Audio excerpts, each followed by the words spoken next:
এটি সত্যি বলছি, কিন্তু কপালে শনি থাকলে তা কিন্তু ঠেকানো যায় না কো।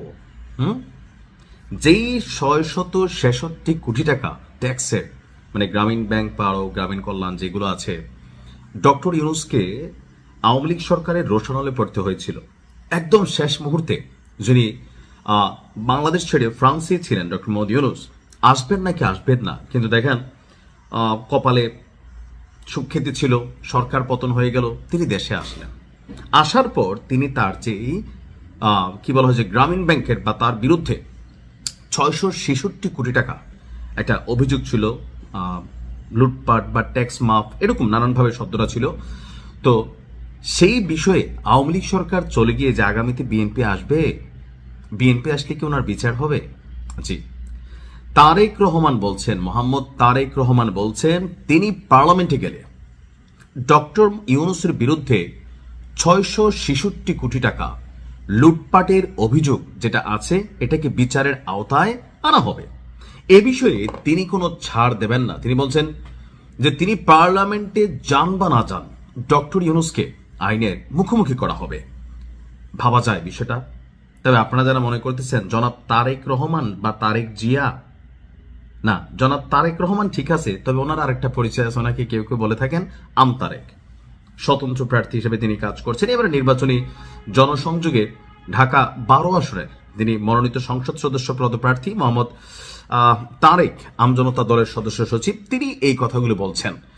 আর আওয়ামী লীগ ক্ষমতা থেকে পড়ার পর বাংলাদেশে যে কয়েকজন ছেলে খুব সাহস নিয়ে এই বর্তমান সরকারের বিরুদ্ধে কথা বলে, অথবা ধরেন এনসিপি বা আরো বিভিন্ন ইস্যুতে কথা বলে, কেউ কেউ তাকে বিএনপির চালাচামুন্ডা বলেন, কেউ কেউ ভাবেন যে তিনি মানে বিএনপির পক্ষেই কাজ করছেন, বাট তিনি রাজনীতিভাবে হয়তো আলাদা একটা দল তৈরি করেছেন। কিন্তু সরকার পতনের পর থেকে তিনি তারেক জিয়ার খুব ঘনিষ্ঠ বা কাছাকাছি। যখন জনাব তারেক রহমান বাংলাদেশে আসলেন গেল কয়েক মাস আগে, তখনও এই আমতারেক তিনিও জনাব তারেক জিয়ার সাথে দেখা করার সুযোগ পেয়েছেন বা সেই মঞ্চে যাওয়ার সুযোগ পেয়েছেন। এ নিয়ে নানান আলোচনা সমালোচনা আছে। তো সেই জায়গা থেকে নানান ধরনের বক্তব্য তিনি বিভিন্ন সময় দেন, এমনকি ডক্টর ইউনূস সরকারকে নিয়েও নানান ধরনের প্রতিবাদে তিনি অলওয়েজ সোচ্চার।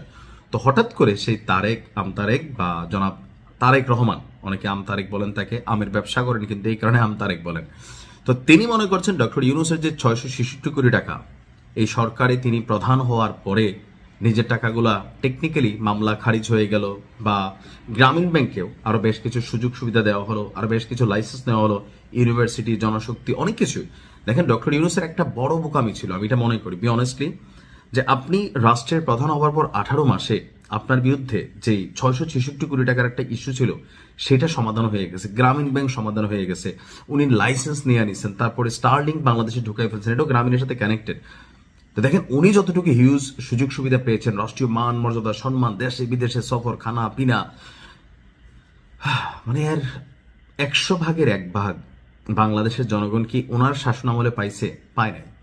তবে আমার মনে হয় যে বিষয়টা কষ্টকর। কেন কষ্টকর ওনারা বিচার করা? কারণ দল হিসাবে বিএনপি বা জামাত ইসলাম যারাই ক্ষমতাতে আসুক, তারা ডক্টর ইউনূসকে এভাবে বিচারের মুখোমুখি করবে এটা আমার মনে হয় না। বলে কেন মনে হয় না? এটা মনে হয় না ভাই, কারণ এলিটদের মধ্যে একটা খেলা আছে। তো যদি আওয়ামী লীগ কখনো আসে, 50 বছর পরে আসুক, তিনি যদি জীবিত থাকেন ডক্টর ইউনূস, ওনারা না পাইলে ওনার গ্রামীণ ব্যাংকে আওয়ামী লীগ সাইজ করবে, কারণ গ্রামীণ ব্যাংকে সাইজ করারও চেষ্টা করা হয়েছিল। তো তারেক রহমান যে সকল কথা বলছেন, তিনি যদি এমপি হন আর কি, এখন তিনি এমপি হলেও সংসদে কথা বলবে, এটাও সঠিক। সেখান থেকে আবার কোন দিকে কি মন নেয় দেখা যাক কি হয়। ভালো থাকুন।